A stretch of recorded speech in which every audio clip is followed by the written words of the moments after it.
Hey, it's Keith with Yarbrough Sons Heating, Cooling, and Plumbing, and I wanted to take a minute to talk to our homeowners and give you some advice on some things you can do to alleviate having to call us out. All these are simple things that any homeowner can do. Do them yourself and hopefully avoid kind of a hefty bill of having somebody come out and it be something very, very simple. So let's get started. First thing I have on the list is check your filters.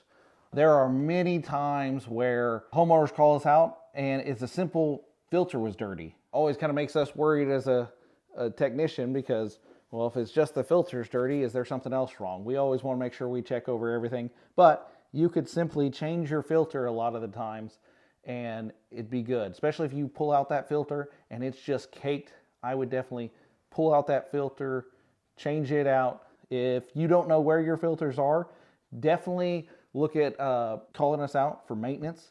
Whenever we do our maintenance agreements, we have 1-inch filters with it. So at that time, I would definitely bring up to the technician, hey, do you know where my filters are? That would be a great thing. Usually most filters are located at the inlet of the returns or they are at the actual system. Great information for a homeowner to know where his filters are. Moving on, number 2, look at your thermostat. Thermostats can tell you a lot of information you need to know whether there's a problem or not. Most thermostats will tell you when it's running in cooling or heating. Thermostats come in all shapes and sizes if you haven't seen all the options of thermostats out there in this world. Some of them are battery powered, some of them are powered by your unit, and some of them are powered by your unit with battery powered backup. So with that, we can see a couple different things. If it's one that's battery powered, you're probably not going to see anything except for it calling. Now, if you're having it call for cooling and nothing's coming on, that would be an indication that we could have other issues. If your thermostat is off because it's not battery backed up or it's just powered off the system, there could be a problem with the system because it sends a 24 volts to power that thermostat. And if it's not sending 24 volts, you're going to have a blank screen. Good indications to look on that is to look at any kind of float switches that are on your system, because that can be an indication that you have a drainage problem. That's very common and can be fixed by most homeowners if they have the know-how to do that. We'll definitely talk about that on some future video, how to clean your drain out and stuff like that.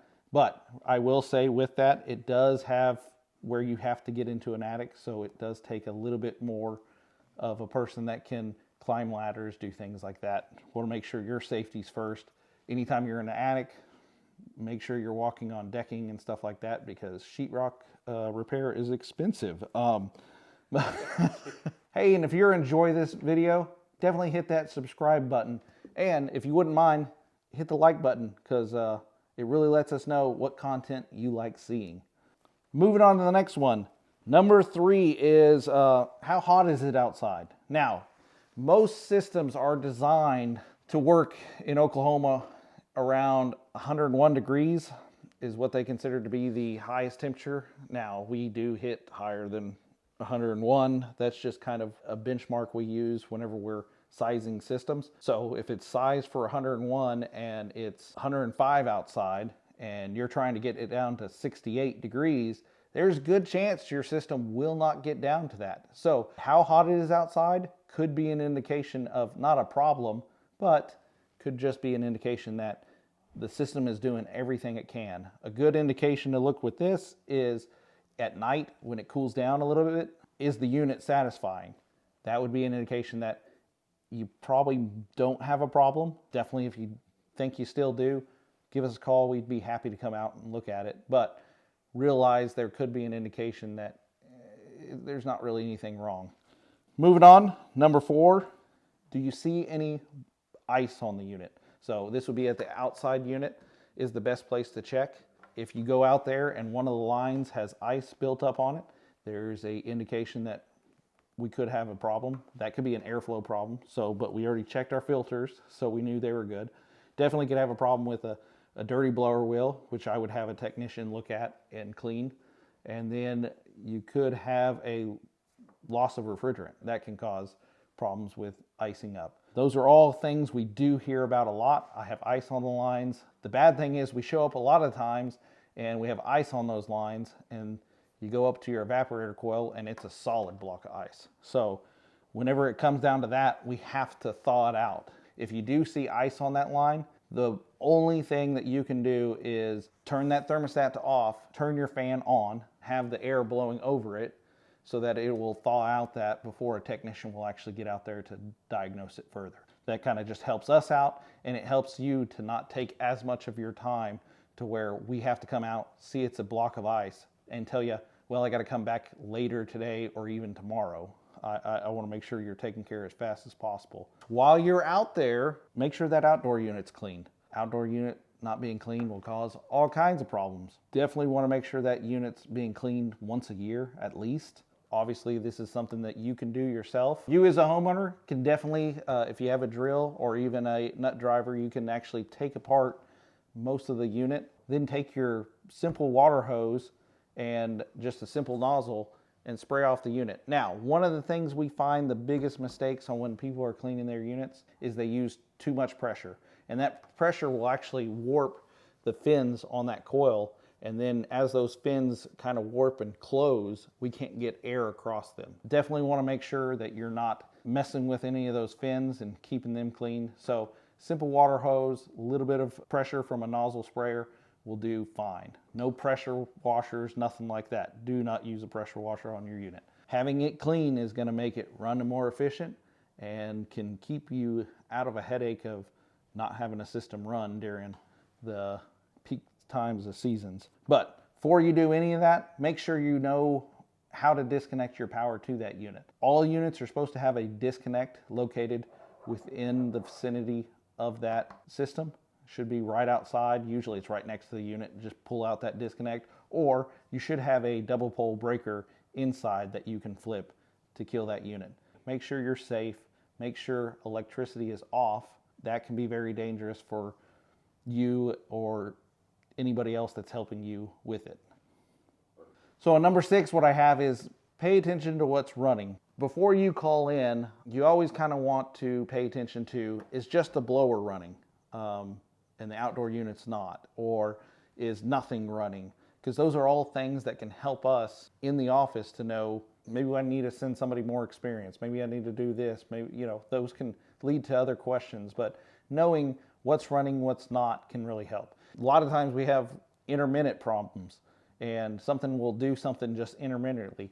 If you can catch that on footage and send it to us, that's always a big help to let us know kind of what we need to look for and stuff like that, because intermittent problems, we've had lots of times where we show up to the house and everything's running fine and there's no initial indication of what's going wrong, and then we're called back out about a week later because now it did it again. So knowing why it did it, what you did, what changes you made, did you change something on the thermostat, did you do this, definitely will help us to make sure that if it's an intermittent problem, we can further diagnose it on things like that. Next and last, we got shutting off your unit and turning it back on. Now, sometimes you can shut something off and it be simple. A lot of the newer units that are high efficiency have different things to where if the power goes out and the thermostat comes on or the outdoor unit powers up about the same time, they can run into problems where they throw little inconvenient codes, let's put it that way, and they will have lockouts because of this. And we've had lots of indications where we had a place where kind of had some bad electricity that came into the actual neighborhood, and it would cause these little brownouts or whatever, and it would throw codes with the unit. And the simplest thing you can do is turn the power off and then turn it back on.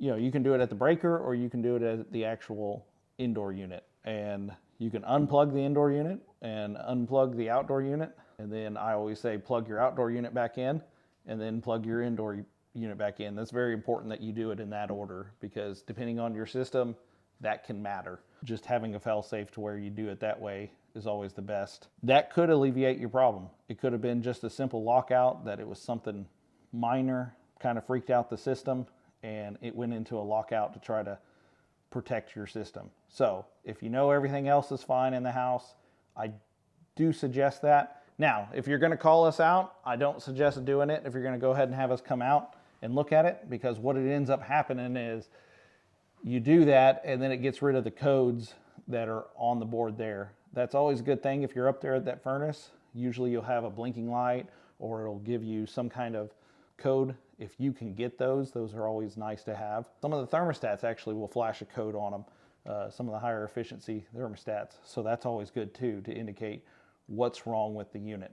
But ultimately, my goal is to try to keep us from coming out there. So sometimes resetting your unit and seeing how it reacts is a good way to keep us from coming. Because if it could just be something simple, like you lost power and then you reset it in the system I said by turning the power back on to your outdoor unit and then turn it back on to your indoor unit, you could save a lot of money by not having us come out. So that's always a great way to kind of save that money. All these steps just take a few minutes to actually do and a little bit of know-how, just a little bit of know-how to do. We want to make sure we're saving you as much as we can. Not having us come out can save you tremendously just on initial dispatch fees and like that. But more important than that, I want to make sure your system is maintained. Having your system maintained can help alleviate a lot of these issues, especially if you're getting your filters changed every 6 months and your refrigerant levels checked before the season and having your unit cleaned before the season. Those are things that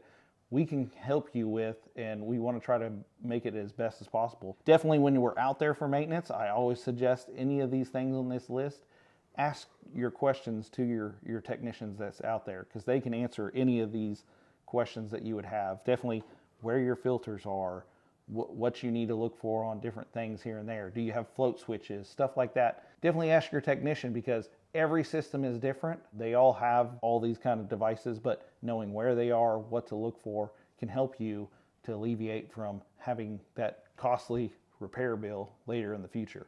Definitely, if you have any questions about this, feel free to comment below. We'd love to answer all your questions. Any questions you have, definitely give us a call or visit our website at yarbroughtsons.com. And if you're in the Oklahoma City metro area, we'd be happy to be your go-to guys. Thank you, guys. Yarbrough Sons, Yarbrough Sons.